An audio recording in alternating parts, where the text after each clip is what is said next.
యాదగిరిగుట్ట ఆలయం భక్తుల రద్దీతో కిటకిటలాడుతుంది. ఆదివారం సెలవు దినం కావడంతో యాదాద్రికి భక్తజనం పోటెత్తారు.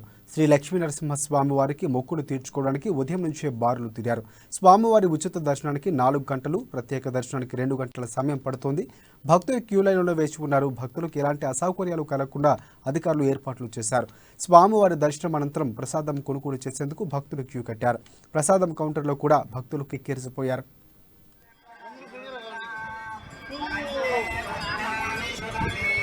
True